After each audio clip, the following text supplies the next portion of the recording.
Maravilha, meninas. Bom dia, boa tarde, boa noite para todo mundo que está aí.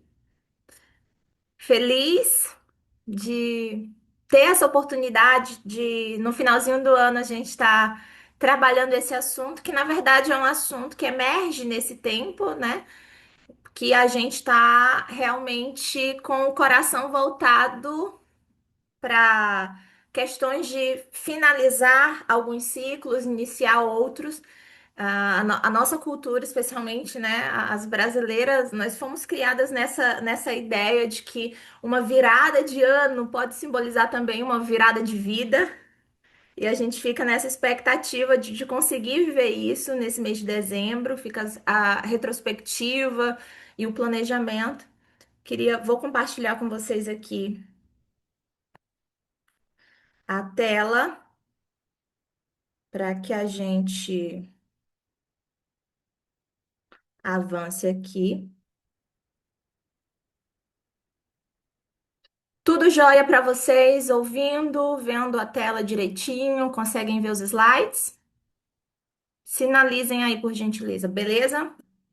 Então vamos começar aqui. Hoje, o objetivo dessa aula é, na verdade, uma aula inaugural do nosso curso Gestão de Tempo e Multiculturalidade. Então, eu quis trazer aqui um misto dos assuntos que nós vamos trabalhar durante o curso que o CMM vai trazer no mês, a partir do mês de janeiro, e a gente vai estar trazendo isso aqui. Mas, na verdade, essa aula não é só uma propaganda do curso, né? Não vou ficar o tempo todo aqui falando, olha lá, né? A gente vai só pontuar algumas coisas aqui e depois vocês vão ver. Não. Essa aula também tem alguns objetivos pontuais e a gente já sai daqui com algumas coisas prontas, né? Ela tem o objetivo de trazer para nós algumas reflexões e alguns pontos de partida para resolver algumas questões da nossa vida. Então, vai ser importante. Que conteúdo que nós vamos ter nesse momento? Eu vou trazer uma apresentação, né, com os objetivos que a gente tem para hoje. Nós vamos trabalhar fundamentos espirituais. Depois, vamos falar como a cultura molda o nosso relógio, trazer um pouco dessa antropologia aplicada à vida em missão, a cosmovisão do tempo, a graça e a temporalidade, trabalhando a parte mais teológica do tempo e finalizando com a parte prática, com a gestão de vida na missão, né? Só é importante a gente balancear as nossas expectativas em relação à gestão de vida prática, que ninguém vai sair daqui gerindo uma nova vida a partir daqui, mas com uma reflexão e com uma estrutura de que você pode se planejar um pouco melhor a partir daqui, porque o planejamento de vida envolve, né, uma estrutura, uma aparelhagem mental também que é conduzida ao longo do tempo. Mas eu espero que, se você estiver aqui hoje, né, com o coração aberto para também o ministrar de Deus, eu acredito que a gente pode sair daqui com um coração renovado, com uma mente com ideias, né? E acho que com algumas confirmações daquilo que Deus já tem falado ao nosso coração, porque nós vamos trabalhar o que a Bíblia tem para nós. Então, como a Valesca falou, eu faço parte da equipe CME, uma apresentação bem rápida. Eu estou há 12 anos servindo na África Ocidental, no arquipélago de Cabo Verde, na Ilha de Santiago. Sou casada e mãe de três, né? O último, tô aqui no forninho, tô gestante de 5 meses de um menino. Aqui eu trabalho com comunidades, né, e desenvolvimento de projetos socioeducativos e evangelísticos. Então, eu e meu marido, nós lideramos uma base missionária. Então, formação em teologia e pedagogia, também autora de alguns livros voltados para o discipulado. E aqui a gente tem iniciado também um trabalho com mulheres e famílias em contextos transculturais, especialmente brasileiras aqui. E rapidinho, né? A maioria também já conhece, já participou de outras aulas, de outros eventos aqui. Então, eu quero realmente que a gente se detenha aqui ao conteúdo. E aqui os objetivos que a gente tem aqui agora. Deixa eu só voltar aqui vocês para o outro lado para eu conseguir ler também o que eu fiz aqui. Compreender como diferentes culturas percebem e organizam o tempo e onde que a gente está inserida, desenvolver uma teologia bíblica do tempo, enraizada no caráter eterno de Deus, e aplicar os princípios de gestão do tempo na vida transcultural, equilibrando a espiritualidade, o ministério, a maternidade e autocuidado, e aí, parêntese para tudo que vocês conseguem encaixar, né? Aqui vai muito do combo que cada uma carrega de vida. Então, esse é o objetivo para essa aula. E aí, antes de falar de agenda, a gente tem muito a ideia de gestão de tempo ser uma gestão de rotina e uma gestão de agenda. E teologicamente, a gestão ela fala muito mais sobre o governo, sobre quem manda, sobre quem dirige e sobre quem está à frente da nossa vida. E é interessante porque a gente pode ter uma linguagem muito espiritual, de dizer, ah, o Senhor é o Deus da minha vida, o soberano que governa todas as minhas decisões. Mas a realidade é que muitas vezes a gente busca uma gestão que nos dê o governo da nossa vida, o governo do nosso tempo, das nossas escolhas. E isso acaba gerando muita confusão, não só na nossa maneira de fazer teologia, né, daquilo que a gente acredita, mas também na maneira que a gente vive, porque toda a nossa rotina ela é guiada pela nossa teologia, boa ou má. Então, nós vamos gerir a vida de acordo com aquilo que nós acreditamos, né, que é o correto, que é aquilo que Deus tem para nós, a nossa interpretação. Então, a gente precisa cuidar muito bem daquilo que nós cremos, daquilo que nós entendemos, né? Da palavra de Deus, daquilo que nós conseguimos aplicar. Por isso, eu quero começar com um texto que todas as vezes que a gente fala de gestão de tempo, a gente vai para esse texto. Mas ele é muito necessário para a gente entender o nosso chamado em relação ao tempo para esses dias, que é o texto de Efésios, no capítulo 5, versículos 15, 16, que diz assim. Portanto, sejam cuidadosos com o seu modo de proceder. Não sejam insensatos, sejam sábios e aproveitem ao máximo cada oportunidade. Cada oportunidade que tiverem de fazer o bem, porque os dias são maus. Não procedam imprudentemente, mas procurem descobrir e fazer tudo o que o Senhor quer que vocês façam. Algumas versões dizem vede prudentemente por onde andais, remindo o tempo, porque os dias são maus. Eu trouxe aqui uma linguagem mais atualizada, falando sobre, trazendo já uma perspectiva dessa remissão de tempo, como um aproveitamento do tempo, como um aproveitamento dessas oportunidades. Para quê? Para fazer o bem e para manifestar o propósito de estarmos com o tempo em nossas mãos. Então, o tempo, eu queria que vocês, eu não sei se vocês estão anotando aí, mas existem algumas coisas que são importantes a gente pontuar nesse texto. Primeiro, que o tempo é um presente antes de ser um recurso. Principalmente a gente que trabalha em relação à mordomia cristã, a gente sempre vai pensar no tempo como uma coisa que eu preciso cuidar bem, que eu preciso gerir bem, aquela parábola dos recursos, eu tenho que fazer multiplicar, eu tenho que fazer ele dar certo, eu tenho que fazer esse tempo prosperar nas minhas mãos. Mas muitas vezes a gente pega o tempo apenas como trabalho e não também como um dom, como um presente que eu posso desfrutar antes de administrar, ou até para que eu consiga administrá-lo melhor, consiga entender o valor dele para desfrutar.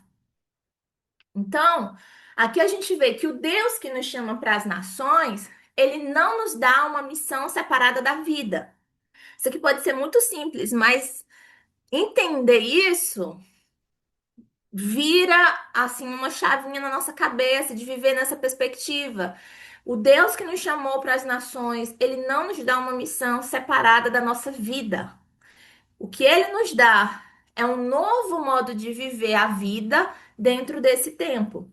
E desse tempo, a gente vai ver as definições do tempo, né? Desse tempo espaço, desse tempo geográfico também, desse movimento que Deus nos dá para viver o aqui e o agora. Então, o texto que a gente viu, ele vai trazer a ideia de dignificar o tempo, que é isso que remir o tempo representa. Eu vou dignificá-lo, eu vou remir, eu vou recuperar, eu vou administrar com sabedoria. E todas as vezes que a Bíblia aponta ou nos chama a essa ideia de andar com sabedoria, não é uma inteligência humana, um planejamento humano, mas é muito mais voltado a um alinhamento divino. Então eu queria que vocês pensassem sobre isso, porque muitas vezes a gente tenta fazer uma boa gestão com ferramentas humanas, elas vão ser úteis em algum momento.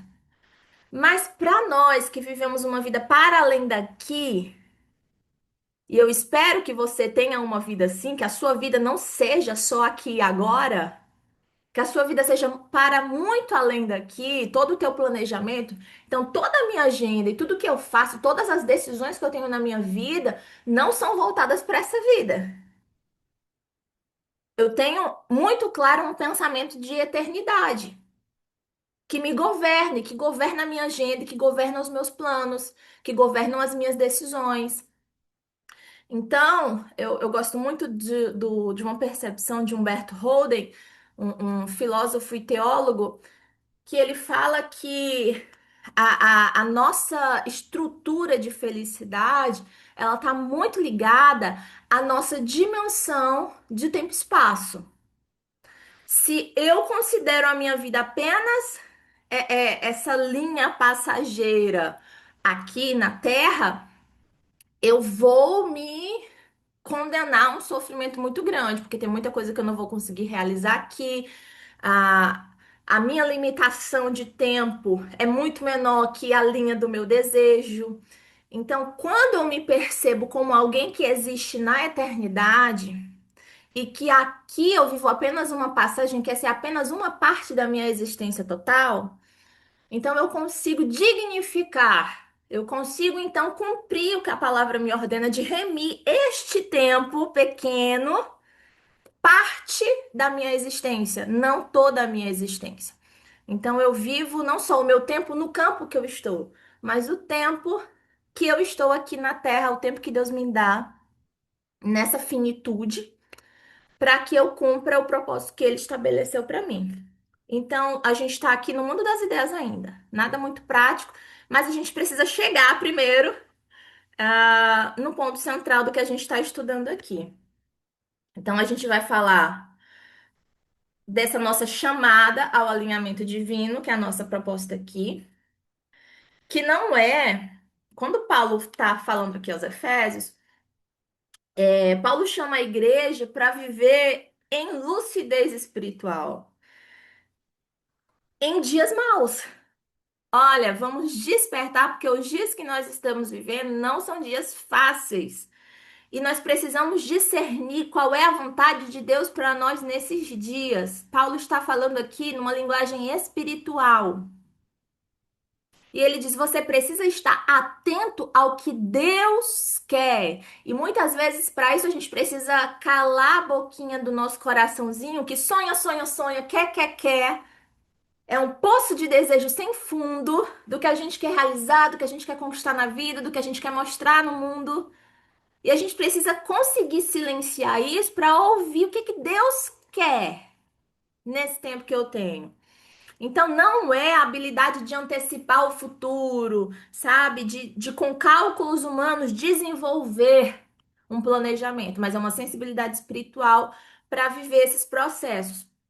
Eu trouxe aqui quatro exemplos, assim, muito claros para facilitar mesmo o nosso entendimento nessa questão de alinhar a nossa vida. O caso de José. Gênesis 41, a gente tem esse relato de como ele se mobilizou, de como ele se organizou como gestor no Egito, diante da revelação que ele recebe de Deus. Então, todo o planejamento ele é feito diante de uma revelação que ele recebe. Então, todo o planejamento que envolvia salvação, nesse sentido, para o povo que morreria de fome se não fosse uma boa gestão, veio através dessa sensibilidade de saber, de perceber o que Deus ia fazer naquele tempo específico. Nós temos também Esther, diante da calamidade, diante de uma notícia que desestabiliza totalmente a vida que ela estava vivendo ali. Ela então tira um tempo para buscar a Deus. Então, quando ela é confrontada, né, colocada contra a parede, olha, vamos, não pensa que porque você está no palácio as coisas vão ser fáceis para você. Não pensa que você vai ficar escondida aí. Será que não foi para um tempo como esse? Então, quando Mordecai chama Esther para conversa, ela não se sacode no sentido de tá bom, eu vou resolver, ou tá bom, eu vou fugir. Ela, não, ela se recolhe e convida, né, os de perto, convoca para um tempo de busca. A gente percebe um tempo de consagração, de oração, de jejum que ela faz, e nesse período ela tem um discernimento espiritual e ela elabora uma estratégia para lidar com a situação que ela recebeu naquele tempo. Isso é discernimento espiritual, isso é uma busca sobre o que eu faço no tempo em que eu estou vivendo, com aquilo que eu estou vivendo. Nós temos também Davi, quando ele é ungido rei, a gente vê esses episódios, esses capítulos da história de Davi. E é uma das coisas assim muito lindas que eu acho na história de Davi, de como ele segue a vida normal depois de ser ungido rei, né? Segue para as ovelhinhas, segue pro pastoreio, sabe? Quantas de nós seguiríamos a vida recebendo uma palavra assim de algo grandioso que Deus ia fazer através de nós, né? E ele simplesmente aguarda esse tempo oportuno de Deus revelá-lo, de Deus mostrar essa missão que ele tinha, de Deus revelar esse propósito que ele já tinha como certo, que ele já tinha recebido essa unção específica, mas ele não reivindicou esse tempo. Ele realmente aguardou o tempo oportuno de Deus. E aí nós temos também o texto de Lucas 1, esse chamado de Maria para uma missão, e uma missão que redireciona toda a história. Toda mulher que é chamada para a maternidade, ela vive esse mesmo processo. O curso da sua jornada, ele vai ser totalmente redirecionado. E a gente tem que tomar decisões a partir de então. Então, Maria, ela segue o plano de Deus quando Deus muda completamente o curso da sua história. Então, ela aceita essas mudanças. Ela aceita esse esse processo de Deus na vida dela, mesmo não sendo nadinha do que ela tinha pensado para os próximos anos, talvez da vida dela, né? Ou até não que um filho não estivesse nos planos, mas em como se deu tudo isso, né? Então, muitas vezes é assim que a gente chega na missão. Como Esther, recebendo uma notícia às vezes difícil que a gente tem que fazer alguma coisa diante daquilo que a gente ouviu sobre determinado local, e a gente diz: não, quero poder ajudar esse povo, quero poder interceder por esse povo, quero fazer a diferença em um lugar. Às vezes a gente vem como Davi, né? Ungido, Deus nos deu uma palavra lá atrás e a gente está aguardando esse tempo de cumprir. Às vezes vem como Maria, a gente fala assim, não, depois, um dia eu tenho, né? Mas Deus manda e a gente tem que reprogramar todos os próximos passos por essa novidade que Deus coloca diante de nós. Então, esse é o primeiro ponto, discernir o que Deus está fazendo na nossa vida nesse tempo. e viver o tempo como algo espiritual, né? Em que momento eu estou, em que estação eu estou e como eu vou me movimentar diante disso. Esse é o primeiro ponto que a gente vai trabalhar aqui, ok?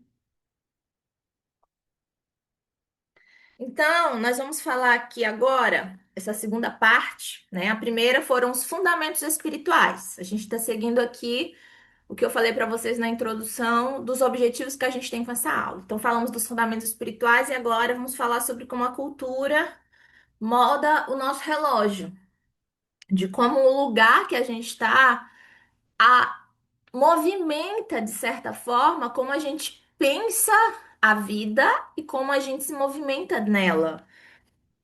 Quando a gente fala de multiculturalidade, não é apenas morar em outro país.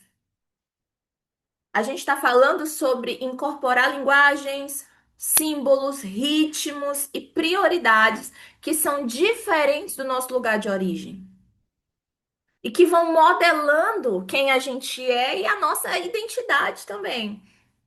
Como a gente se movimenta em tudo na nossa vida, seja no ministério, seja na nossa formação de família, para quem é casado, para quem tem filhos, toda essa nossa dinâmica de relacionamentos vai ser modificada pela cultura.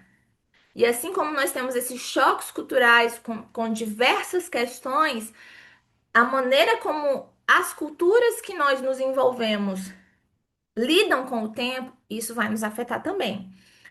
A antropologia ela mostra que a cultura ela é um sistema compartilhado de significados que nos afetam em que questões? Primeiro, em como nós percebemos o mundo. Segundo, como nós organizamos a nossa vida. Terceiro, como nós distribuímos o tempo. E também, como nós definimos o que é produtividade ou não, o que é importante ou não, o que é urgente ou não. Tudo isso dentro desse processo. Nós temos aqui uma definição importante da cultura como software mental, que você só percebe que o seu existe quando um diferente tenta rondar na sua frente. Então, a gente só vai perceber o nosso relógio quando o choque cultural acontece. Você só vai perceber o teu sistema original quando alguém confronta você com a maneira que você utiliza o seu tempo, que você gere a sua vida. E a gente sempre vai trabalhar aqui tempo como sinônimo de vida. Porque teologicamente o que a Bíblia aponta é esse sentido, tempo como sinônimo de vida. O tempo que eu tenho é a vida, é o dom que Deus me dá. E aí a gente tem essa medida que nem é certa e que nós não sabemos. A gente tem um presente que a gente não sabe a validade dele. E a gente tem uma missão de aproveitar, de desenvolver, de gerir isso da melhor maneira possível. Então vamos avançar nesse ponto. Queria trazer para vocês rapidamente, a gente só vai passear aqui para a gente perceber como essas culturas, que às vezes a gente está tão acostumado já em viver em territórios diferentes, que a gente não vai percebendo o quanto isso é diferente do nosso. A gente tem essa percepção, vamos começar do Oriente para o Ocidente, né? Na parte ocidental, nós temos o tempo como uma linha. Nós temos prazos, nós temos aquele checklist, nós temos uma vida em andamento, em processos de realização. Esse ponto de produtividade do que as pessoas estão realizando. No Oriente, tempo é muito mais harmonia, relação, fluxo. Então, como o Oriente e o Ocidente lidam com o tempo são maneiras diferentes. Em parte da África Ocidental, em países como Senegal, Cabo Verde também, o tempo ele é evento. Então a gente tem muito essa ideia de quando uma coisa vai acontecer, quando todo mundo chegar, quando todo mundo que vai participar estiver aqui. O tempo ele não é assim, ah, vamos marcar aqui às 10 horas e a gente vai começar às 10 horas, mesmo que tenha só a professora aqui com a sala aberta. Não, deixa chegar todo mundo, né? Deixa chegar o coração, deixa as coisas acontecerem. Aqui onde eu estou, eu já participei de um evento da Câmara Municipal, tipo da prefeitura daqui, com 3 horas e meia de atraso. Que eu tava revoltadíssima, né? Que falta de respeito, que coisa mais terrível, já querendo desistir do que eu ia apresentar, do que eu ia fazer, achando um absurdo, e o pessoal lá começando 3 horas e meia depois, na maior alegria. Teve nenhum pedido de desculpa, assim, não teve erro nenhum, equívoco nenhum. Gente, vamos começar, e esse dia vai ser maravilhoso. E eu digo, gente, eu tenho que respirar e lidar com isso. Mas é nesse momento que eu percebo o meu relógio natural, que eu percebo que eu tenho uma ideia sobre o tempo diferente da comunidade que eu estou. E interessante que nesse dia estava junto comigo uma missionária que agora ela tem 30 anos, mas na época ela tinha 25 anos aqui, também brasileira. E eu disse: como é que a senhora, já é uma senhora, né? Como é que a senhora dá conta do negócio desse, né? E eu me lembro da resposta dela, que ela disse assim: eu já acostumei, eu não luto mais, o meu coração não tem mais raiva, não me canso mais com isso. E ela chegou 2 horas atrasada. Tipo assim, ela disse: eu já sabia que as coisas não iam acontecer, eu já vim no meu tempo, eu já tô assim, seguindo o fluxo, né? Porque no começo a gente quer muito mudar. Não, vocês precisam, né? Se não. Então a gente precisa perceber como as coisas funcionam para cada cabeça. Aí, na parte da América Latina, a gente fala Brasil, Colômbia, Peru, é um tempo mais flexível, é um tempo afetivo, é um tempo intuitivo. Nós temos então um tempo que é marcado pela adaptação, marcado pelo improviso, e é muito dessa cultura que a gente vem, é muito dessa cultura que a gente carrega. Quando a gente fala de atraso, por exemplo, nós não somos uma cultura de pontualidade extrema. A gente sempre tem uma flexibilidade. 5, 15 minutos, beleza. Tem o trânsito, tem aquela conversa no começo dos eventos.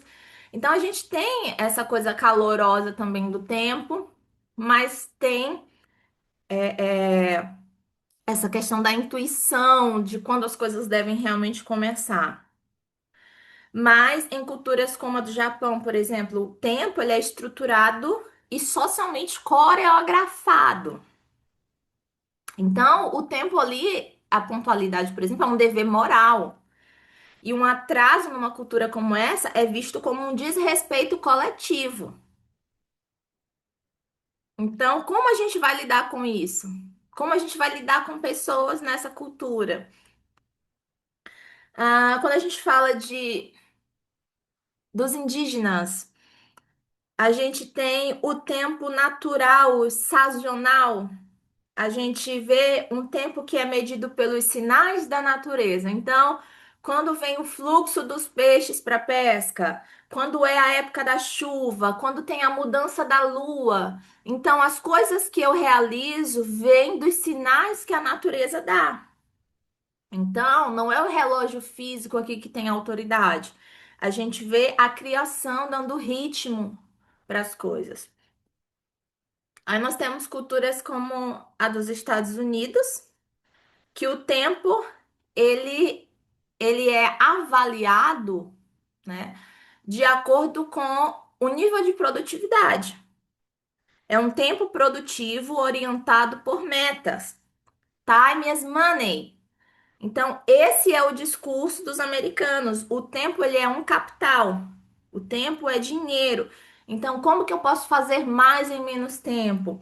É o que inaugurou a cultura da pressa.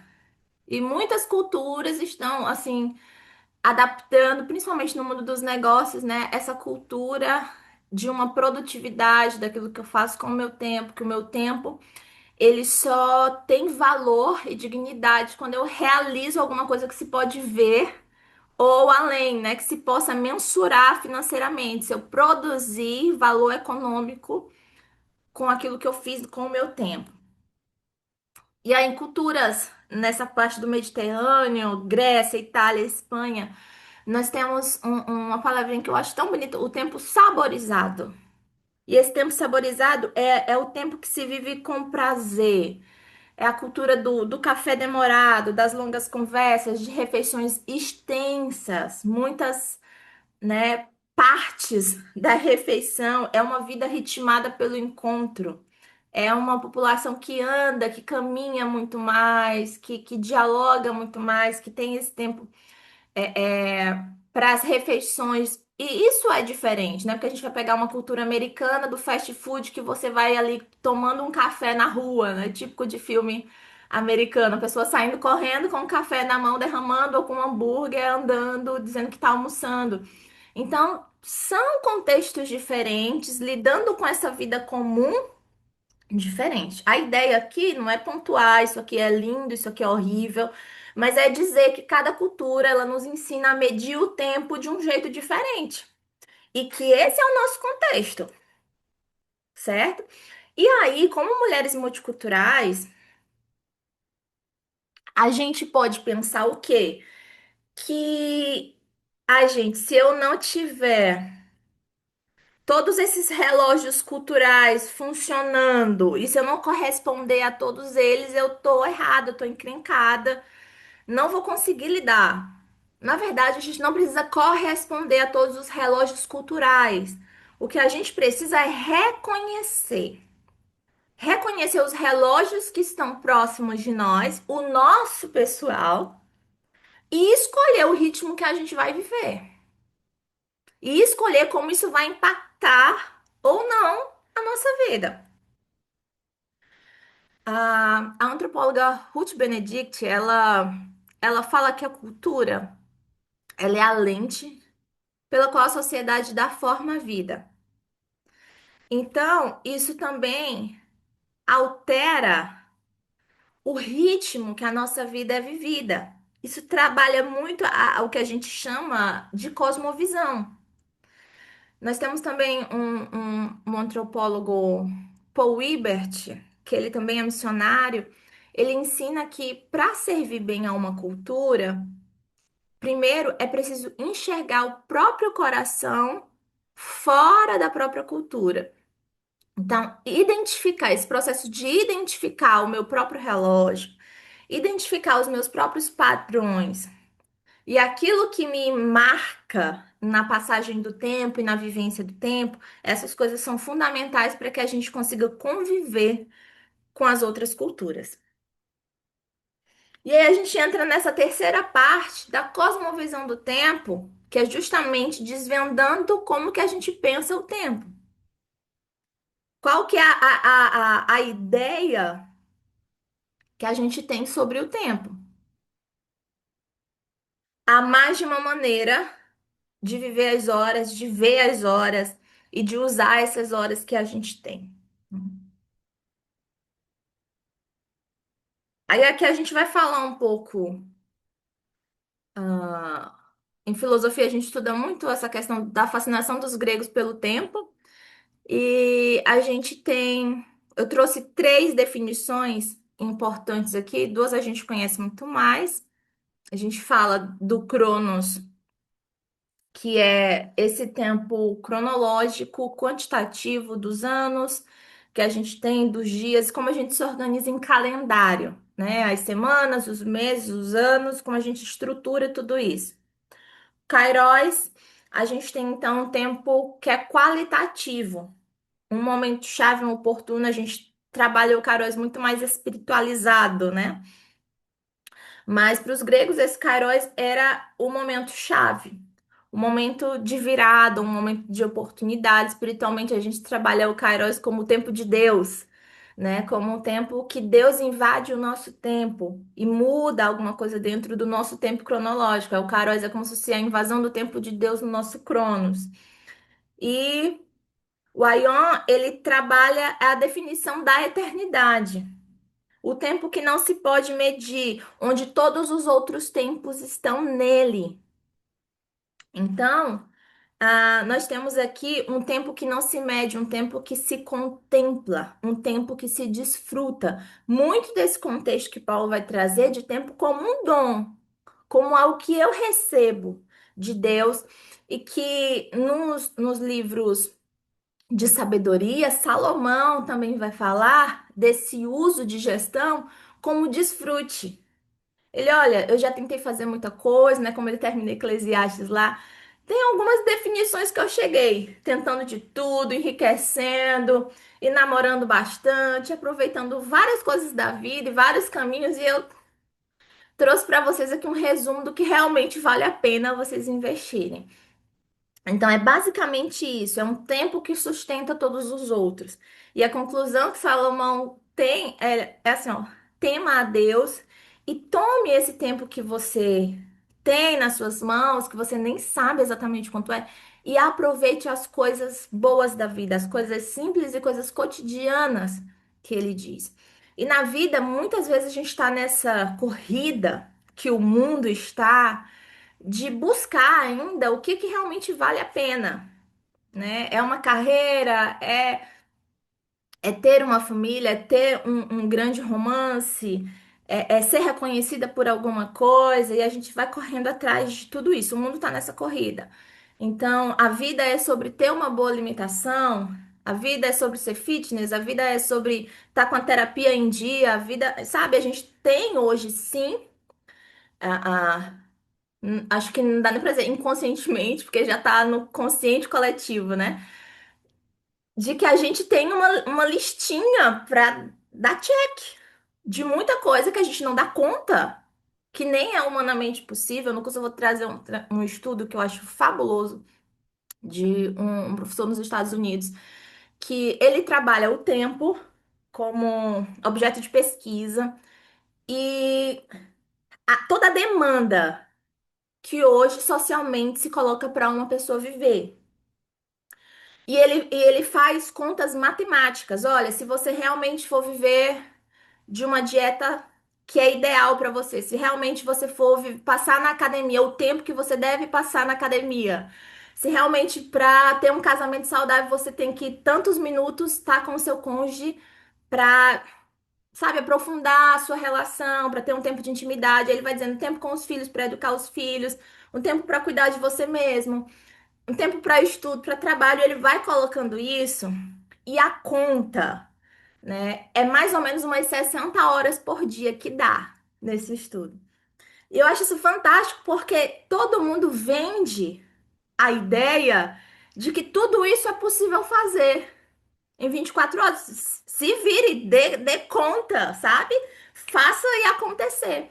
E às vezes nós que temos acesso à palavra, que temos o final da história, né? Que temos um livro de sabedoria e a gente tem um resumo que Salomão dá pra gente dizendo assim, gente, ó, já fui de tudo e no final o que vale a pena mesmo fazer com o nosso tempo é isso, isso, isso, mas a gente ainda cai nessa de tentar ficar como espelho do mundo.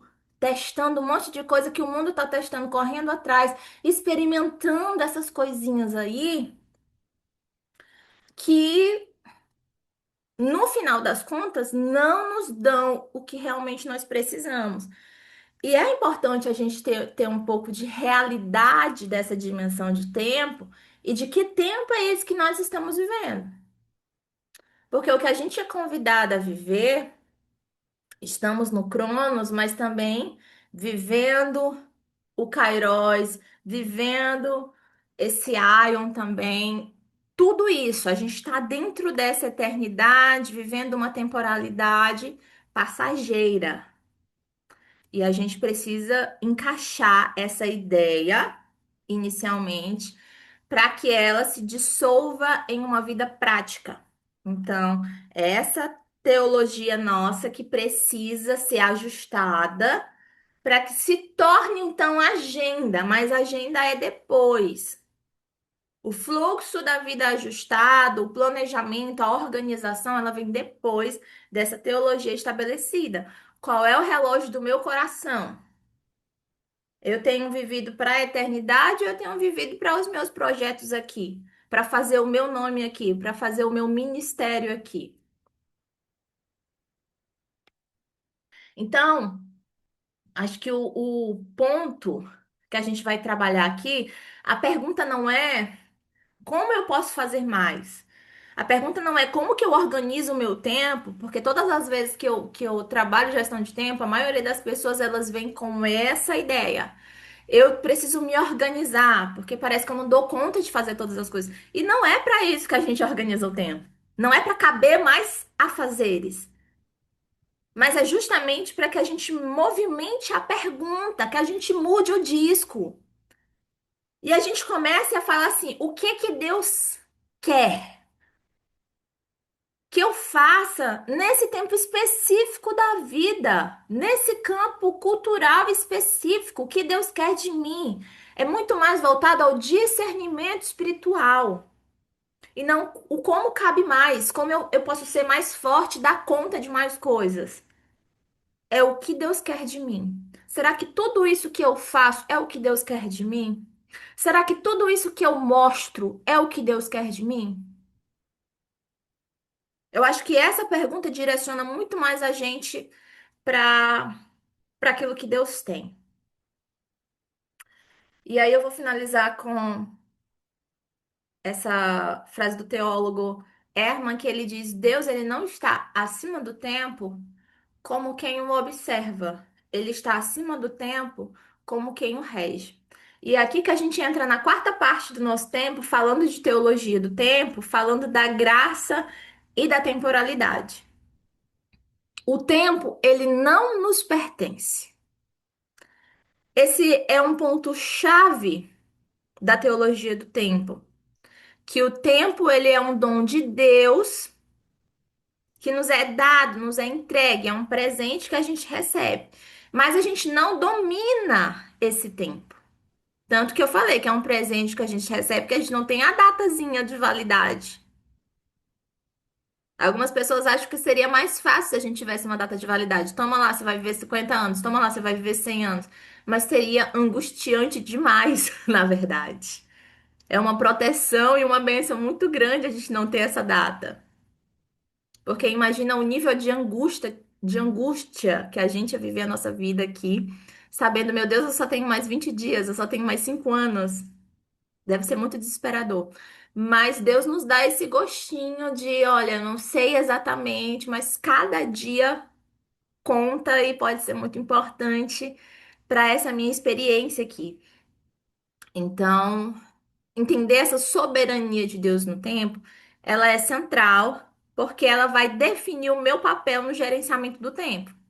Bom, se eu não sou a senhora do destino, como muita gente quer me passar essa ideia, principalmente o conceito hoje de desenvolvimento pessoal. Eu falo muito isso porque hoje está em alta. Basta você ter qualquer conta numa rede social, você vai ser bombardeado com esse tipo de conteúdo, né? Desenvolva a você mesmo, conheça você mesmo. Ah, o poder está nas suas mãos, você pode mudar tudo. Você é a pessoa, você. A resposta está em você, né?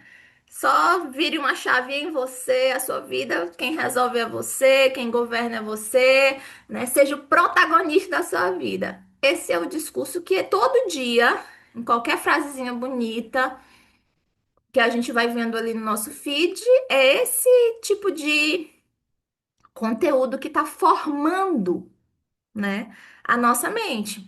E se a gente não tiver em contrapartida também nos enchendo de boa teologia bíblica, de que Deus governa sobre todas as coisas, de que Deus é o Senhor do tempo e da minha vida, e não sou eu fazendo planos e Deus realizando planos, não sou eu sonhando e Deus, sabe? É realmente eu me submetendo a um Deus que é Senhor de todas as coisas. Isso muda o meu lugar na história. Isso muda o meu lugar na história. Eu não domino o tempo, Deus sim. E se esse tempo tem um Senhor, ele também tem um propósito, que não é meu, é do Senhor. Hoje também na nossa cultura se fala muito de propósito, propósito é uma coisa muito importante. E tem gente que tá há anos nessa busca de qual que é o meu propósito, de como que eu vou ser importante, de como que a minha vida é importante. Na verdade, essa busca por um propósito se torna um desvio muito grande, né? Que as pessoas acabam não fazendo nada em busca dessa ilusão de propósito. Deixa eu ver aqui o nosso próximo ponto. A gente tem que entender a vida e o tempo como essa moeda da eternidade que Deus nos entrega para que nós possamos investir na glória dele. Porque todas as coisas foram criadas, foram feitas para a glória de Deus. O tempo, ele tem esse propósito. Nós precisamos pegar aquilo que Deus nos dá e investir isso para a glória de Deus. Temos feito isso? Temos convicção de que a nossa vida e a nossa atuação no tempo está refletindo essa glória de Deus, as nossas ações e tudo mais, né? Por isso, tudo que nós fazemos com o nosso tempo importa. E a gente vai para aqueles textos conhecidos, tudo que fizerdes, faça como para o Senhor e não como para homens. Então, toda a nossa movimentação de relacionamento, de serviço, não deve ser feito como para uma outra pessoa, mas como para o Senhor. Qualquer tipo de trabalho, qualquer tipo de relacionamento, qualquer tipo de ação, de movimento meu é feito para o Senhor. Tenho feito isso para a glória de Deus, o meu comer, o meu beber, né? Ou qualquer outro mínimo detalhe da minha vida cotidiana tem esse significado, tem essa intencionalidade. E aí a gente entra nessa parte da gestão, que é exatamente o quê? É onde que chega esse ponto de convergência entre o que eu creio e o que eu vivo. E como a gente gosta de falar no Brasil, é aqui que o bicho pega. Porque é aqui que o discurso bonitinho da gente não vale nada. É aqui que as mais lindas intenções perdem a força e as coisas são como são. É aqui que a gente se vê de verdade. E aí, a gente vai falar um pouco de vida multicultural aqui, de vida e de ministério especificamente, que a gente está falando com mulheres voltadas ao ministério cristão. E a gente vê uma demanda muito grande. O CMM existe como resposta a uma demanda. A gente vê mais de 800 mulheres num grupo como esse, existe uma demanda. Existe uma demanda de cuidado. Existe uma demanda para o apoio. E por que tudo isso? Porque esses pesos que a gente vai carregando na vida multicultural, né? Alguns, eles são parte real da vida ministerial e outros, eles são pesos que a gente vai adicionando por achar que eles fazem parte da vida ministerial, mas não fazem. E aprender a discernir isso, talvez se você está aí há bastante tempo em um campo, você consegue discernir isso melhor.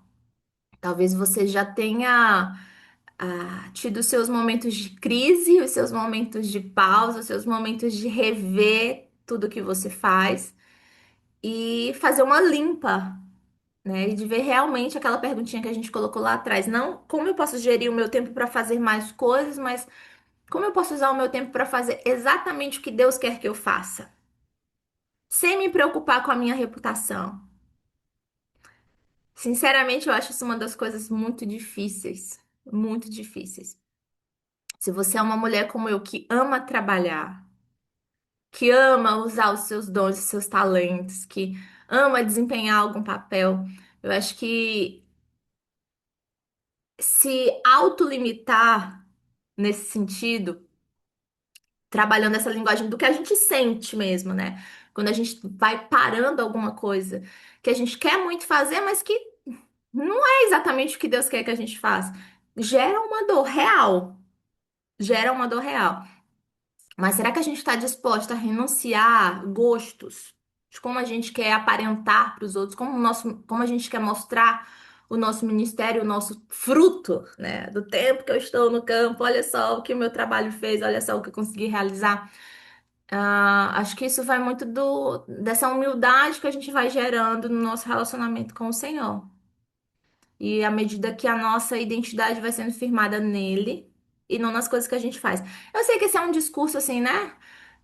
Nós somos o que somos em Deus, não nas coisas que nós fazemos, mas vez ou outra a gente ainda absorve muito essa ideia de que eu preciso mostrar quem eu sou em Deus através do ministério.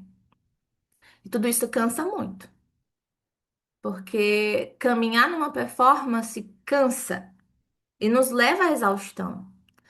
E muitas vezes esse cansaço, isso é importante observar, ele não vem da missão. Ele vem da falta de gestão da vida na missão. Ele vem de muitas coisas que a gente constrói que não são coisas que Deus nos pediu. Então, quantas de nós planejamos os eventos, as atividades do ministério, mas nós não cuidamos da vida que executa tudo isso? Aí a gente entra nessa parte, a gente tá no final de ano, e a gente vai pensar assim, vamos, né? Já tô sonhando com o meu 2026, já planejei o que a gente vai fazer no primeiro semestre, tal, tal, tal. O planejamento é lindo. Ok, mas você já pensou na mulher que vai executar isso? Como é que ela vai estar? Tem muitos fatores que a gente não tem acesso, que vão chegar lá na frente, várias surpresinhas, né? Várias noticiazinhas. Como chegou para Esther. Imagina a Esther fazendo o planejamento dela naquele ano. Ai, meu Deus. Mais uma sessão de beleza, mais um. Vamos cuidar do jardim, vamos mudar alguns móveis de lugar nesse palácio. Não tem muita coisa para fazer aqui. Aí chega nada mais, nada menos que essa notícia, assim. Às vezes é assim que acontece o nosso planejamento. A gente diz assim, não, tal dia é um congresso tal, aqui é um impacto tal, aqui eu vou abrir uma turma X e vai acontecer desse jeito. Se tudo seguir o meu plano, no final do ano eu tenho um resultado X. Mas e aí, lá em abril, pã, bem no teu colo, uma notícia. Aí tu tem que voltar correndo para o Brasil para resolver uma questão. Pá, um filho teu, acontece uma situação que você vai ter que mudar a sua demanda, a tua própria saúde, né? Esse ano eu tive uma experiência bem dessas, né? Eu tive problemas de saúde desde o início do ano que eu nunca tinha tido na minha vida, né? De da mente ter assim um apagão, de travar totalmente, de acordar com um lado inteiro do meu corpo paralisado, de ir para emergência como início de AVC e começar uma investigação e fazer ressonância magnética e um movimento, eu digo, meu Deus do céu. Tinha outros planos, né? E tem muita coisa que a gente não coloca no nosso plano e às vezes a gente faz planejamento de vida, a gente não deixa espaço nenhum para os improvisos, para os imprevistos, né? A gente nunca conta que alguma coisa sai do lugar. E isso emocionalmente nos desestabiliza muito, né? Eu, por exemplo, nesse tempo que eu tô gestante, eu tenho tido muito esse cuidado do que eu consigo marcar, né? Do que eu posso fazer, porque eu não sei se eu vou acordar vomitando, se eu vou acordar querendo fazer o quê, com condições de fazer o quê. Então, eu sempre deixo assim muito aberto. Olha, vai ser assim, mas pode acontecer de, né? E fazer esses acordos comigo mesma do que eu espero de mim, né? Eu não estou a máquina a todo vapor que eu costumava ser antes, porque eu estou vivendo um tempo específico, né? Muito da minha energia está sendo para gerar um rim, um coraçãozinho, para fazer crescer e engordar um meninozinho que está aqui dentro. Então, compreender isso, né, intelectualmente, é uma coisa que eu acho que é o primeiro ponto. Intelectualmente, assim, entendi maravilhosamente bem. Mas quando isso vem na minha prática, isso me quebra muito. Ah, mas por que que eu não tô na minha potência total? Por que que a minha cabeça não funciona? Por que que meu corpo não funciona? Por que que, né? E aí vem o choque do que eu tenho entendimento e clareza, mais do que eu aceito emocionalmente e espiritualmente como fase da minha vida. Então, alguns momentos a gente vai ter que lidar com o fechamento de algum projeto ou a nossa impossibilidade de liderar alguma coisa. E aí, quando a gente vai ficando fora, isso gera uma angústia muito grande, né? E a gente está falando disso aqui, principalmente quando a gente chega a um nível de cansaço, a um nível de exaustão, a um nível em que o nosso ritmo de vida ele está sinalizando que não está saudável. E muitas vezes a gente tem todos esses sinais, tá ali, ó. Aí você diz, tá chegando o final do ano, eu vou tirar um recesso, eu vou descansar, e ano que vem todo vapor de novo. E você não repensa o que que Deus quer. Deus quer que eu continue em 2026 do mesmo jeito. Deus quer. Deus quer que todos os projetos que eu desenvolvi, eles permaneçam. Deus quer que a minha agenda seja do jeito que está. Deus quer que eu abrace esse novo projeto. Deus quer que eu faça realmente isso. É o tempo agora. Antes de fazer esses exercícios pessoais aqui, ah, eu queria que você realmente pensasse um pouco mais sobre isso. Se você está com canetinha e papel aí, eu trouxe algumas perguntas que vão nos ajudar a pensar sobre isso.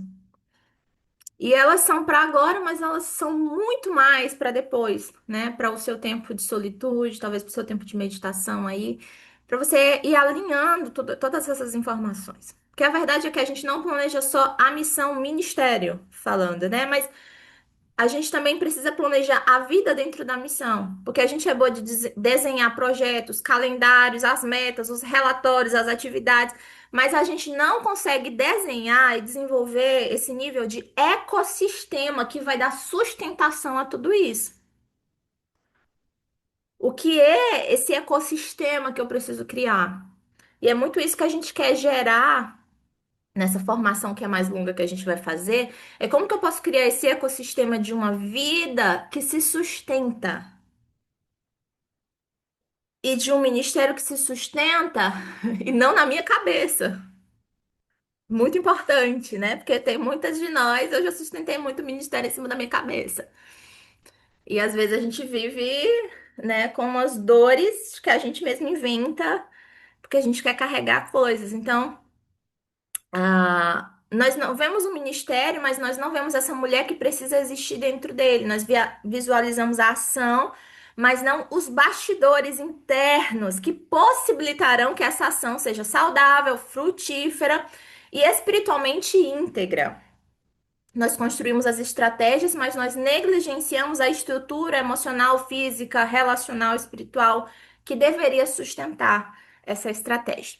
E o resultado disso é uma agenda cheia, um ministério visivelmente bombando, assim, dando certo, mas uma alma totalmente desconectada, né? E aí, acho que se der tempo a gente vai falar um pouquinho do texto da Vocês são os ramos, né? Eu sou a videira e vocês são os ramos. E quando se trabalha essa ideia de frutificação, os ramos que são cortados, eles são aqueles que não estão vinculados mais à videira. Então, essa parte da nossa de frutificação, ela vem muito de estar em Deus e não daquilo que realmente a gente pode produzir. Eu acho interessante porque a própria produção é o relacionamento com Deus. É o estar em Deus. Já é um fruto importantíssimo que a gente precisa ter em mente. E eu queria que a gente avaliasse, né, essa nossa gestão de tempo. Nós recebemos uma ordem inicialmente. A gente vai finalizar essa parte, tá, gente? Para eu abrir para perguntas aqui. Primeiro eu vou fazer as perguntas para vocês, depois vocês podem fazer algumas perguntas também. Nós recebemos uma ordem de sermos redentores do tempo. O que são aqueles que resgatam o tempo de atividades inúteis e empregam esse tempo para atividades que deem honra e glória a Deus. Então, esse é o processo de remir o tempo. Então, esse é um processo muito útil e prático para a gente fazer na nossa vida. Quais são as coisas que eu tenho usado meu tempo de maneira inútil e eu vou remir esse tempo, trazendo ele para coisas dignas, para coisas que me elevem, para coisas que apontem para a minha vida verdadeira. Porque às vezes eu tô gastando meu tempo com coisas muito legais, úteis, mas só para essa vida. Eu preciso trabalhar muito mais em coisas que são úteis para a eternidade do que coisas que são úteis para cá. E é nesse contexto que Paulo fala muito na cultura grega lá, que ele estava inserido de. Vou usar um versículo, né? Que ele diz assim: olha, o exercício físico para pouco proveito, mas para pouco se aproveita, mas a piedade para tudo, ela é proveitosa, porque ela vale para agora e ela vale depois. Então, ele não está excluindo aqui a parte do cuidado com o corpo, né? Senão a Márcia vai me matar aqui, a nossa mentora de cuidado físico do CMM. Paulo não está dizendo isso, mas ele estava falando com os gregos que adoravam o quê? O físico, né? Hoje a gente tem o quê? A linguagem dos deuses gregos, dos homens formados, né? Cheios de músculos e tudo mais. Esses eram os gregos. Esse era o público que Paulo estava falando, de um povo que gastava tempo dando forma e dando beleza a um corpo físico. Ele diz, ó, beleza isso aí, mas isso aí para pouco aproveita. E se for falar em relação ao tempo, né, esse nosso projeto de barriga tanquinho e tudo mais, vai ser legal até um certo ponto, mas sinceramente, na nossa dimensão de vida, para pouco proveito. Mas existem coisas como a piedade que para tudo são proveitosas, e na verdade não é para tudo são proveitosas, é para todo o tempo são proveitosas. Elas são proveitosas no tempo Cronos, elas são proveitosas no Kairos, elas são proveitosas para o tempo eterno. Elas são o que nos moldam no que somos por toda a eternidade e não somente por um período de tempo. Outra coisa que eu queria falar, é sobre a questão da paz.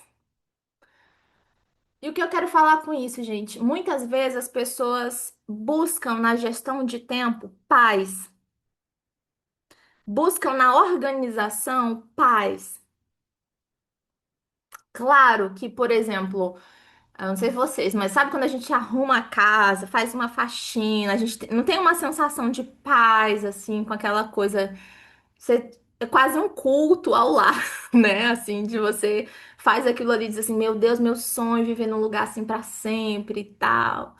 Aqui em casa dura 15 minutos, depois que os meninos chegam da escola, né? E aí, se a minha paz, ela depende dessa coisa organizada, a minha paz, ela dura muito pouco. E muitas vezes a gente lida com a questão da organização assim, a minha vida precisa ser totalmente organizada, cada coisa no lugar. E se você prestar atenção, uma casa que é totalmente organizada é aquelas casas de visita, quando você tá vendendo apartamento, né? Você tem aquela casa perfeitinha que você vai ver Esqueci como é que chama isso agora. Mas, enfim, aquelas casas que você vai para comprar, um decorado.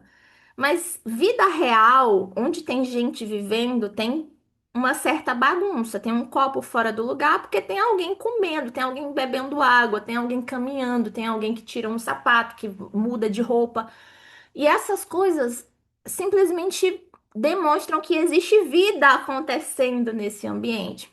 Então, a nossa percepção sobre organização também precisa mudar, porque todo mundo está vendendo curso assim de organize a sua vida e tem uma vida de vitrine, tem uma vida de Instagram, tem uma vida que você posta e todo mundo diz: Uau, parece que ela tá sabendo viver de verdade, ó, come direitinho, faz exercício, lê a Bíblia, faz devocional. Então, se você não tá postando tudo isso, coitada da sua vida, viu? Melhore, porque não tá legal. Então a gente vive sobre essa pressão do que é a paz, do que é a verdadeira ordem para a nossa vida. E a Bíblia nos aponta que essa ordem vem do senhorio de Cristo. Efésios 2:14 vai dizer isso. Jesus, o próprio, é a nossa paz. Gosto muito de uma música da banda Resgate, depois vocês podem ouvir, é o Nome da Paz. E ele fala, né, o nome da paz, ele foi declarado na cruz, o nome da paz é Jesus. Essa música trabalha muito esse contraste de onde a gente busca a paz, em que coisas a gente busca a paz e onde a gente verdadeiramente encontra. Lucas, no capítulo 8, versículo 22 e 23, a gente vê um dos episódios ah, dos discípulos no barco e uma tempestade aparece, Jesus está ali dormindo, né?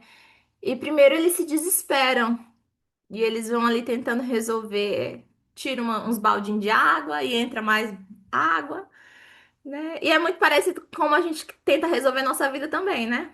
Se a gente for parar para pensar, é assim que a gente tá, faz umas tarefas, dá um check nas nossas listas e vem mais outros pontos para resolver. A gente joga um pouquinho de água, entra muito mais. A gente vive em constantes tempestades, assim, de acúmulos de coisas que vão entrando no nosso barco que desesperam a gente. Só que Jesus está ali, tá no barco. E ele fala sobre esse aquietar-se, essa paz que a gente deve manifestar na nossa vida nele.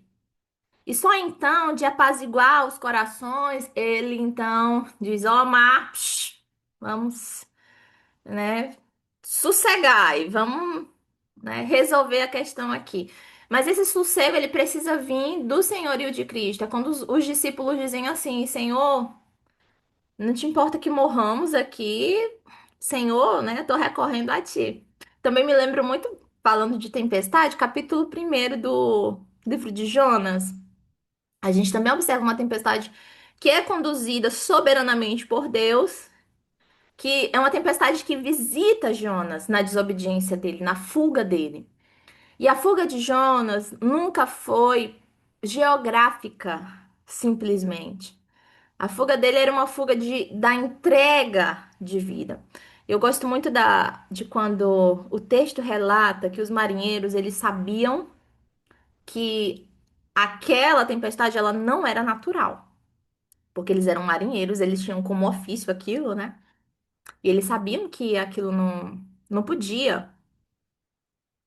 E aí eles começam a lançar cargas ao mar, as bagagens, eles começam a lançar tudo para ver se a fúria, né? Eles começam a orar para cada um seu Deus. Vamos ver se resolve alguma coisa. E então, Jonas, eles tiram a sorte e a sorte dá em Jonas. Jonas conta toda a história, diz quem ele é, faz um relatório ali. E ele diz assim: olha, isso aqui só vai se acalmar quando vocês me lançarem ao mar. As cargas não resolvem, as bagagens não resolvem. E muitas vezes a gente também tenta resolver as tempestades, as nossas demandas e as questões da nossa vida lançando coisas que a gente acumula durante a vida, as nossas cargas, as nossas bagagens. Sendo que não é nada disso que Deus quer. Trazendo para o assunto que a gente está trabalhando aqui, às vezes a gente quer lançar para Deus. Olha, Deus, o que eu sei fazer. Olha como eu uso bem esse talento. Olha como eu sou boa nisso. Olha, né? Eu sou especialista em fazer tal coisa. Não tem melhor do que eu nessa área. Olha só que bonitinho, né? E aí Deus está dizendo: não, não são essas coisas que vão acalmar. Eu quero você, né? Então venha, se lance nessas águas. Eu acho que esse é um movimento espiritual importantíssimo que nós precisamos fazer, de nos lançar, porque o que Deus quer realmente na missão não é o nosso projeto, não é a nossa produtividade em relação ao que a gente pode dar. Porque isso é muito ingênuo da nossa parte, achar que Deus está interessado em coisinhas que a gente pode fazer, sendo que Ele é soberano e Ele pode tudo. Deus está interessado em nós. Mas talvez para a gente, na nossa cabeça, seja mais difícil perceber isso. Me querendo, Deus está realmente me chamou para esse lugar, não pelo que eu posso oferecer nesse lugar, mas porque Ele me quer. E é porque é nesse lugar que ele vai conquistar o meu coração cada vez mais, me ter mais. Então, sim, esse é o objetivo do Senhor, nos ter. E ter nele a nossa paz é essencial. E agora, finalizando de verdade para passar para as perguntas. Marquem aí, é um exercício já que eu queria propor para vocês, que vocês vão fazer depois, mas ele é muito precioso, não subestime, ele é super simples, mas ele pode ter um impacto muito, muito importante na vida de vocês. Vocês vão separar uma folhinha no meio e vocês vão dividir ela no valor do tempo ideológico e no valor do tempo prático, certo? Então, nesse primeiro lado, vou botar assim, do lado esquerdo, que vocês vão falar do tempo ideológico, vocês vão escrever como vocês gostariam ou como que vocês acham certo investir o tempo, sabe? É o que vocês acham, sabe? Como eu devo usar a minha vida? O que que é realmente importante pra mim? Eu quero gastar o meu tempo com o quê? Quando eu penso em toda a minha vida, principalmente na fase que eu estou vivendo agora, que eu tenho filhos pequenos, eu considero que o meu tempo é muito importante que eu invista o meu tempo nessa infância dos meus filhos. Isso é uma das coisas que eu tenho como prioridade. Mas aí do outro lado, eu tenho o valor prático do tempo. E o que eu vou escrever nele? O que eu faço? O que eu faço com o meu tempo? Eu acordo, eu uso 30 minutos para isso, eu passo 4 horas do meu dia fazendo isso, eu passo mais 2 horas do meu dia fazendo isso. E aí você vai observar o quanto do seu tempo prático está revelando o seu tempo ideológico. Por exemplo, eu vou avaliar quanto tempo que, de qualidade que eu tenho passado com os meus filhos, de conversar com eles, de, sabe, de ter um tempo legal. E aí, às vezes, quando eu faço isso, eu percebo que eu acho muito bonito e muito certo gastar tempo com os meus filhos, mas eu não tenho feito isso como eu acho que eu deveria fazer. Então, isso significa que o que eu creio e o que eu faço ainda não estão unificados. E isso é muito importante, primeiro, para nos alertar, porque às vezes a gente acha que tem uma ideia muito bonita, às vezes a gente tem uma. Teologicamente a gente está bem corretinha, mas praticamente essa teologia prática nos falta muito. Então não adianta você ter uma lista de coisas ideais e só funcionar na sua filosofia de vida e não na sua prática de vida. Então, o objetivo desse exercício é realmente unificar, né, aquilo que você crê, especialmente no que seja revelação bíblica, de gestão de vida para o que você realmente vive, começar a criar ações para viver praticamente aquilo que você crê sobre o tempo. Passando aqui esse exercício pessoal, tá? São 6 perguntas. Se vocês quiserem, vocês fazem o print aí da tela para escrever depois.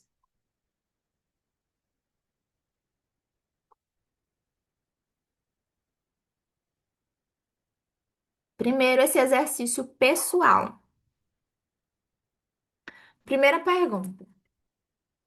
Onde, nessa minha vida multicultural, que eu tenho planejado o projeto, mas não a vida dentro do projeto? Será que nesse tempo que a gente estava falando sobre isso, veio alguma coisa na tua mente, veio uma ideia de alguma coisa que você arquitetou muito bonitinho, mas a vida real, a conta não fechou?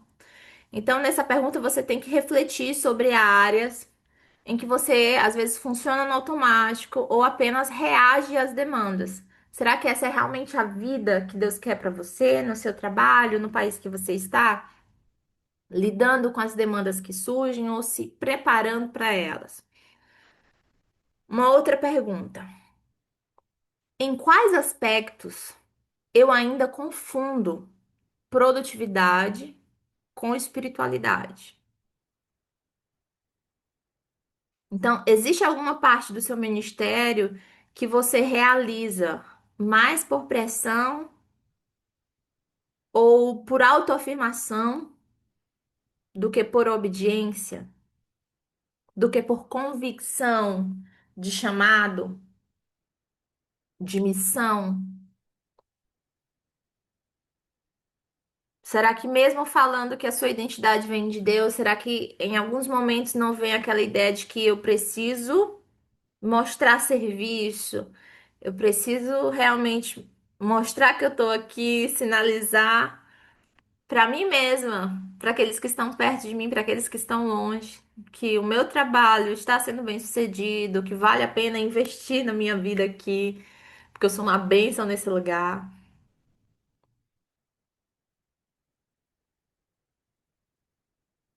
Terceiro ponto para a gente refletir. Que expectativas irreais eu mesma tenho colocado sobre mim? E aqui nós precisamos considerar os padrões de desempenho, de perfeccionismo, culpa ou necessidade de aprovação.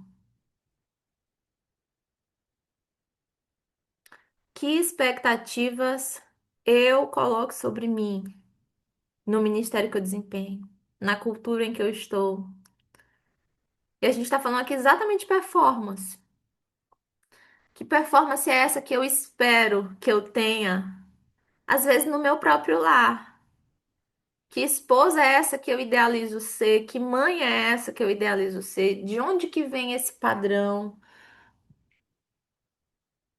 Como obreira multicultural, todas essas coisas que eu busco alcançar, elas vêm de uma revelação clara, de um direcionamento que Deus realmente me deu, ou do que eu fui aprendendo, pegando assim um pedacinho de cada obreira que eu admiro, que eu acho interessante, que, né, eu vejo que tem um apoio e uma aprovação da igreja e uma aprovação social, e eu digo, não, esse é o caminho, porque é o que eu acho bom, né? Eu vejo resultado. Eu acho interessantíssimo a gente perceber isso e sempre avaliar as nossas respostas com a palavra de Deus. Isso que eu tenho esperado de mim é o que a Bíblia me chama a viver? É realmente o que Deus está esperando de mim? Ou eu tô querendo coisas além do que o que Deus quer? Muitas vezes é. Muitas vezes. A gente está fazendo coisas além do que o que Deus nos pediu, para somar um pontinho no final de ano, principalmente, né? Vamos ver se a gente passa desse ano com aprovação. Ainda dá tempo de colocar mais uma coisa na carta informativa. Ainda tem um Natal com as crianças, ainda tem não sei o quê. Vamos enfiar mais coisa ali para ver se acrescenta algum pontinho na nossa felicidade, na nossa autoafirmação, né? A gente gostar um pouquinho mais da gente. Quatro. Quais são os limites que Deus tem me mostrado, mas que eu insisto em não aceitar? Eu espero que essa pergunta doa pelo menos um pouquinho em vocês. Quais são os limites que Deus tem mostrado? E é importante a gente escrever. Tentem realmente não só ler essas perguntas e ficar pensando na resposta, mas tentem gastar umas folhinhas de caderno nelas. Tentem visualizar tudo isso, que às vezes a gente tem a mente cheia dessas respostas, mas a gente não organiza elas. Então, organizem essas respostas, depois deem uma lida no que vocês escreveram, comecem a refletir, a pensar sobre isso. Pense na sua saúde, no seu emocional, no seu corpo, no seu ritmo de vida. Será que você tem extrapolado seus limites, tentando romper na sua própria força? Quantas vezes a gente acha que vai conseguir se esticar um pouquinho mais, conseguir um pouquinho mais? E a gente tem, com isso, perdido a oportunidade de desfrutar do agir de Deus em nós, de viver uma vida mais dependente da graça, que é o que nos basta, que é suficiente. Então, quantas vezes a gente rasga esse pedaço da teologia, né? A minha graça te basta. E você quer, eu quero a graça, mas eu quero mais um pouquinho. Eu quero a graça, mas eu quero outras coisas. 5. Como eu tenho lidado com as interrupções de Deus?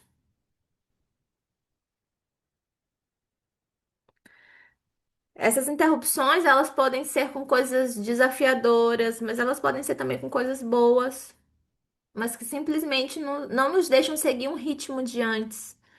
E às vezes a gente não se conformar, né, com as mudanças de ciclos, às vezes da idade. A gente não tem mais idade para fazer certas coisas, a gente se cobra. Às vezes a gente não tem mais recurso financeiro para fazer o que a gente fazia antes, para ajudar como a gente ajudava antes, e se cobra. Às vezes a gente não tem mais bateria emocional para lidar com demandas de outras pessoas ou tantos relacionamentos, e a gente diz: Meu Deus, antes eu recebia muito mais na minha casa, antes eu tinha muito mais amigas, antes era muito mais assim, e se cobra por não compreender esse tempo, né? Se eu olhar para 12 anos atrás, o que eu fazia dentro do ministério era, meu Deus, acho que eu tinha duas vidas. Era realmente manhã, tarde, noite e muitas vezes madrugada, dando o gás, como a gente diz. E às vezes, hoje eu tô só um período, né, que é o período que as crianças estão na escola, até eu entrar de licença maternidade. Eu tô em um período e logo depois volto à minha terceira fase de puerpério. Vamos ver como vai ser. Eu espero que eu esteja mais madura agora, porque nas primeiras era crise total. Meu Deus, eu aqui do outro lado do mundo, como é que eu tô vivendo o ministério se eu só tô aqui trocando fralda, dando de mamar e aquela coisa toda? Então, tudo isso, todas essas, eu acho importantíssimas as crises.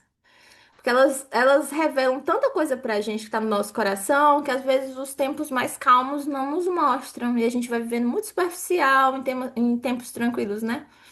Eu acho que de vez em quando uma tempestadezinha, um abalozinho, dá uma acordada na gente e diz assim: olha, tô pensando assim, meu coração tá cheio de coisa. Eu acho que Deus tá me chamando pra tratar algumas questões. Assim, como que eu lido com as minhas interrupções, né? Quem tá no campo e casou recentemente, como é que é a dinâmica agora? Como que é a dinâmica de quem divide quarto, né? Em base missionária, divide casa, apartamento com outras pessoas? Como é que é isso? As interrupções de tempo, de saúde, de ritmo, são várias coisas. A gente precisa pensar não nas interrupções em si, mas em como a gente lida com elas. Será que eu reajo com irritação? Será que eu consigo ter um discernimento espiritual sobre essas coisas? 6. Em que área da minha vida, dessa vida ministerial, eu preciso me arrepender por tentar controlar o tempo, a vida e os resultados? Quando a gente fala de gestão de tempo, essa área de gestão é também uma área de arrependimento, é também uma oportunidade da gente perceber que às vezes a gente quer ser senhora do tempo e fazer, né, o que a gente acha melhor. E às vezes até com uma boa intenção, mas submeter ao que Deus quer para nós nesse tempo é realmente melhor. Então, a gestão dessa vida ministerial, a gestão da vida pessoal que inclui o ministério, porque a nossa vida é uma só, mesmo com tantas áreas que a gente tem que organizar, mas ela é, antes de tudo, um ato de humildade. É um reconhecimento de que nós não somos soberanos sobre as nossas horas, mas nós administramos, né, aquilo que nos foi confiado. Precisamos compreender que organizar a vida não é uma habilidade técnica, Fosse assim, era só estudar um pouquinho, era só dominar uma técnica, mas ela é uma disciplina espiritual. E isso requer um constante exercício, até que esses músculos da obediência, esses músculos da fé, né, eles estejam firmes para sustentar essa vida que a gente está construindo. A gente precisa construir elas em Deus. E eu quero finalizar voltando para falar, só lembrando, né, que a gente falou de Esther, mas propor para vocês esse desafio. A gente está no fim de ano, a gente talvez você tenha muitos planos para o próximo ano, muitas ideias, né? Talvez você já esteja apresentando tudo isso ao Senhor, mas vamos propor aqui um desafio de oração, de jejum, para uma estratégia divina, para não é para o que Deus pode fazer naquele ano, mas para um quebrantamento do nosso ser, um tempo de silenciar esse tanto querer da gente, né, e começar a realmente caminhar para aquilo que Deus quer. Queria propor para vocês, não sei a condição que vocês têm, né, de tirar alguns dias. Nem todas nós podemos fazer assim, um retiro espiritual, de se deslocar de todas as coisas, mas um posicionamento interno. Eu quero viver os próximos dias desse ano mais atenta. Quero viver os próximos dias assim, captando o que que Deus me falou esse ano que eu não prestei atenção. Que sinais foram esses que Deus me mostrou que eu preciso realmente reavaliar? O que eu não posso continuar no ano que vem e o que eu preciso começar no ano que vem. Então, eu quero encerrar a aula de hoje com essas perguntas, com esse desafio para vocês. Eu espero que no coração fique assim a vontade de realizar, a vontade de fazer, de viver isso, tá? E eu vou abrir agora para quem quiser comentar alguma coisa ou perguntar alguma coisa, eu vou deixar com vocês. Fiquem à vontade.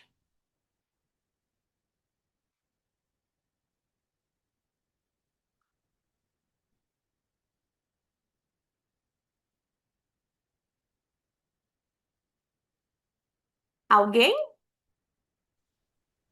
Verdade. Eu quero falar. Primeiro, obrigada, não canso de aprender com você, viu? É muito bom e já participei de outras mentorias com você nesse sentido de gestão de tempo, gestão de vida, né? E eu sempre é um chamado porque a gente é tendencioso a cair. Isso parece que sai, né? Como fala a Isabelle Ludovico, põe o GPS aí, voltando, reconfigurando o caminho, porque a gente se perde muitas vezes, né? E tem algo que eu aprendi, que me ajuda muito, essa questão de lembrar que Jesus, ele vivia em uma dança. A dança era tá, um tempo fazendo com as pessoas, com multidão, e pum, um tempo sozinho. Não era só, né, lá trabalhando, ensinando, um tempo sozinho com o pai, um tempo sozinho, né? E a tendência, eu falo assim, a minha tendência, a tendência das mulheres multiculturais, eu acredito que é ficar mais para aquele lado e esquecer o outro lado da dança, né? Então, acho que eu entendo o que eu resumo nessa aula hoje, é esse chamado que é o principal mesmo, né? É ter esse equilíbrio de estar aos pés do Senhor.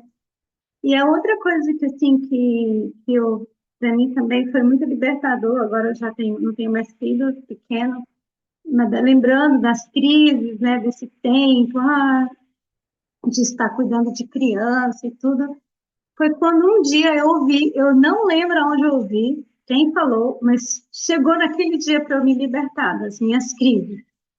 Foi a pessoa falava, deixe de falar, o ministério lá, vou ficar em casa, não estou cuidando do ministério. E ela disse, passe a chamar esse tempo que você está cuidando da sua casa, dos seus filhos, como o ministério do lar. Então, nesse dia eu peguei.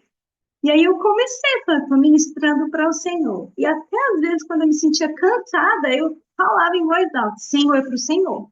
É para o Senhor.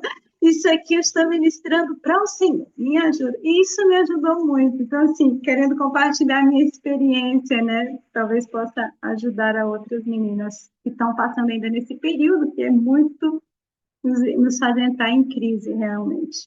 Mas muito obrigada, viu, Jade? Aprendo Amém, muito amém. também. Sou Muito sua fã. obrigada, Dani, pela contribuição.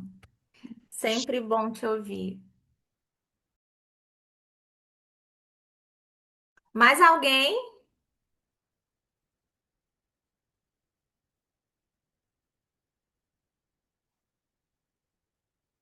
Eu tenho uma pergunta. Tadinha, Jade, você tá me ouvindo? Cadê? Deixa eu ver aqui. Claudileia. Ah, tinha outra pessoa falando. Tem outra pessoa que eu não tô vendo aqui, mas ok, pode Sou eu, falar. Lídia, mas eu posso esperar. Pode falar primeiro. Vai, Lídia, continua. Você já começou, pode ir. Tá Depois a bom. Leia. Primeiro de tudo, muito obrigada. Nossa, muito obrigada mesmo. Foi uma bênção. Eu não consegui acompanhar desde o começo, mas assim, foi uma resposta de oração muito bom para o momento que eu tô vivendo. Eu sou mãe de uma filha única que saiu de casa e eu me vi com todo esse tempo, entre aspas, disponível e comecei a jogar coisas nesse tempo e agora claramente estou tentando abraçar o mundo com as pernas, né? E eu queria perguntar para você, como que você passa esse filtro? Se você pode dar um exemplo de uma experiência sua de vida, como que você passa esse filtro do o que eu estou fazendo é o que Deus quer que eu faça, ou sou eu colocando coisas? Assim, tem um momento intencional que você passa periodicamente por todas as tuas atividades e vai revisitando aquilo. É na hora, você escuta o Espírito Santo falar alguma coisa para você. Só tem uma rotina, e me desculpe se você falou isso antes, eu não estava e não ouvi, mas você tem uma rotina de passar as coisas por esse filtro, ou quando o Espírito Santo fala pra você, olha, senta aqui que a gente precisa resolver isso aqui, que você tá tentando fazer mais coisas que você pode fazer. Não sei se a pergunta fez sentido. Fez sim. Fez. Vou tentar falar um pouquinho do processo. Olha, eu vou responder de duas maneiras, talvez. Você falou assim, é de um jeito ou de outro. Eu vou dizer dos dois. É tanto de um tempo específico, mas é também na própria vivência. Eu acho que muito mais nos últimos anos eu tenho tido assim mais intencionalidade na questão de meditar, ou de avaliar a minha própria vida, de colocar ela diante de Deus, de expor, né? Nesse sentido de organizamento, de ter um caderninho com o que eu faço, com o que eu planejo e tá em oração sobre essas coisas especificamente. E como eu falei, nesses momentos que a gente tira de meditar, de dizer, não, o que eu tô fazendo vem primeiro pelos frutos, né, daquilo que eu tô gerando, de como isso tá glorificando a Deus ou de como isso tá realmente falando mais sobre mim do que sobre Ele. Vem também desse discernimento espiritual que vai, eu acredito muito nisso, vai se aguçando com o tempo que você gasta com o Senhor, você vai percebendo muito mais. Então, assim, eu demorei muitos anos para pensar sobre esgotamento, porque eu vim de uma cultura de que eu venho de gerações e gerações de família e ministério, né? Então, desde criança, meus pais no ministério, meus avós no ministério. Então, eu nunca vivi outra vida, outra coisa. E era aquela coisa muito sacrificial, de deixar tudo, de renunciar, uma vida de entrega, sabe? De não ter nada, de dar tudo. Então, tudo isso foi sendo gerado muito no meu coração, né?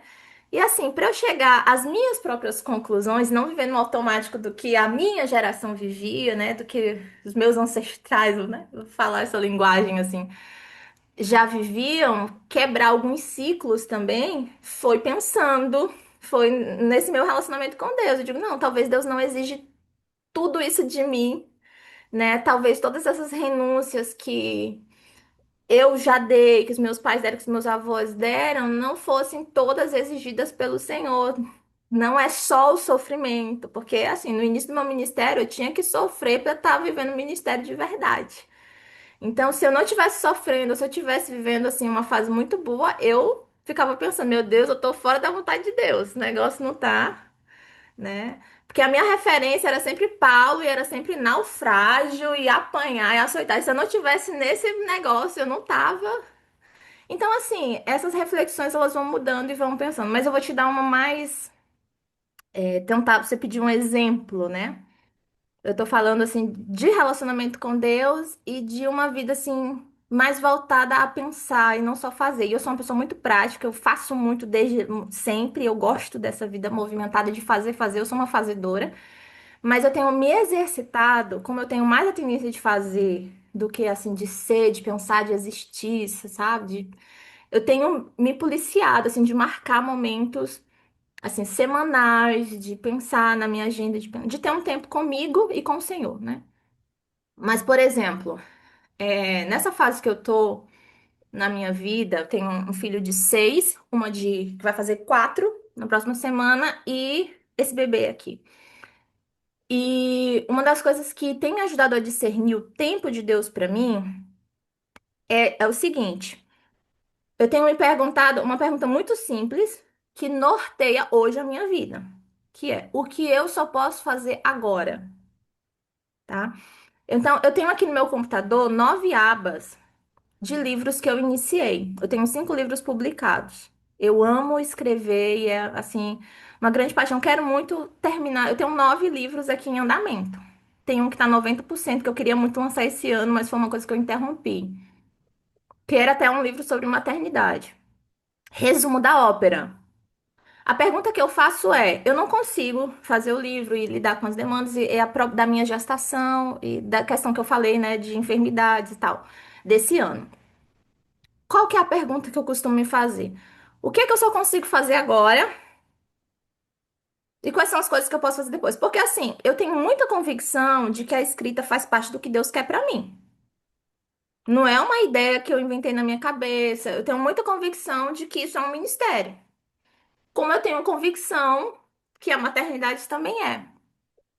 Mas assim, daqui a 10 anos, eu posso abrir essa pasta no meu computador e terminar esse livro. Daqui a 10 anos eu posso fazer isso. Mas daqui a 10 anos, eu não vou poder amamentar esse bebê que vai nascer. Daqui a 10 anos, eu não vou poder sentar com os meus filhos e criar no coraçãozinho deles, né, essa cultura e esse ambiente espiritual que eu quero muito gerar no coração deles. Eu não posso fazer. Então, essa percepção muda tudo pra mim. Me dá prioridades, porque assim, antes eu ficava só questionando o que que é de Deus, o que que não é de Deus. E tem muita coisa que é de Deus e que é lícita e que é boa. Mas a gente também precisa entender o tempo até dessas coisas boas. Porque se eu for fazer tudo que é bom, que eu tenho ideia, gente, eu tô uma fábrica de ideia de inventar coisa. E tudo são coisas bem legais. E tudo que eu crio é pensando no ministério, pensando em alcançar pessoas com o evangelho e tal, tal, tal. Mas será que tudo isso, tudo que passa na minha cabeça de projeto é o que Deus quer? Eu sou uma máquina de trazer as ideias de Deus para a Terra? Nem sempre. Então, assim, hoje a minha vida está muito guiada nessa pergunta. Tem muitas coisas boas que eu quero fazer, tem muitos projetos, muitos, e eu não abandono nenhum, viu? Tá tudo aqui nas minhas pastas. Mas aí eu vou pegar a prioridade. E do meu tempo, eu tenho alguns projetos que são urgentes porque o tempo deles é agora. Então não tenho como negociar. Então, isso para mim tem sido assim, um discernimento de Deus através desse raciocínio, é o que tem gerido assim as minhas decisões, acho que dos próximos anos. Eu espero que se eu não tiver respondido a sua pergunta, pelo menos dado um Respondeu, norte, respondeu assim. super. Muito, muito obrigada. Amém. Eu acho que você Leia. respondeu várias perguntas dentro dessa.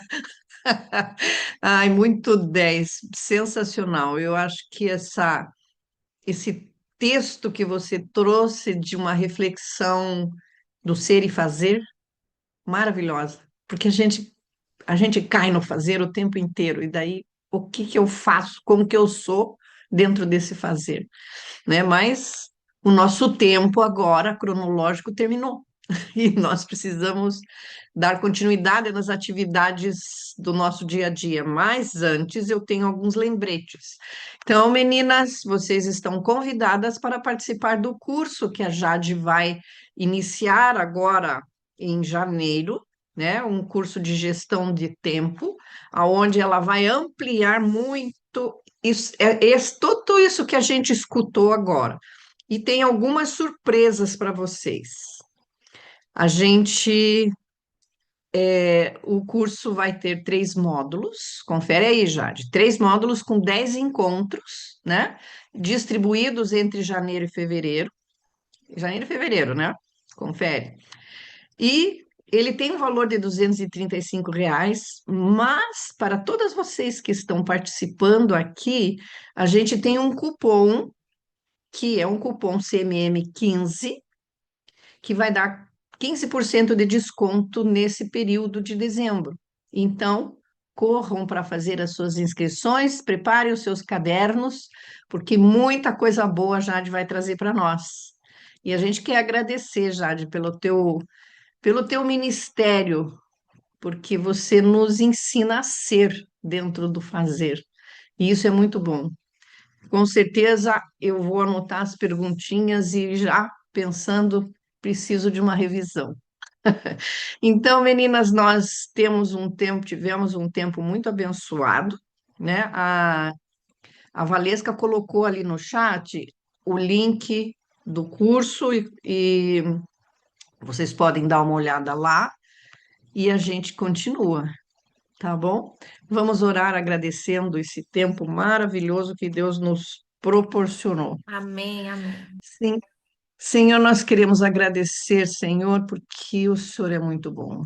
E o Senhor tem palavras tão direcionadas para nós, Pai, que ficamos preocupadas no sentido de o que eu estou fazendo? Será que eu estou missionando de acordo com o meu trabalho de fato? Então, nós queremos, Senhor, pedir a tua bênção e a tua orientação para essas dúvidas que cada uma de nós tem dentro do contexto de vida pessoal, de vida ministerial e no lugar onde se encontram, que a gente sabe que as demandas são diferentes, né? Essa relação com o tempo, como a Jade comentou, essa relação com o nosso tempo interno e o tempo contigo e o tempo externo. Senhor, nos auxilia, porque a gente se perde. Nós pedimos a tua direção e pedimos a tua orientação e agradecemos pela vida da Jade, que neste momento ela está cuidando daquele serzinho que o Senhor colocou na barriga dela, Pai. E o Senhor está trabalhando com ela neste ser.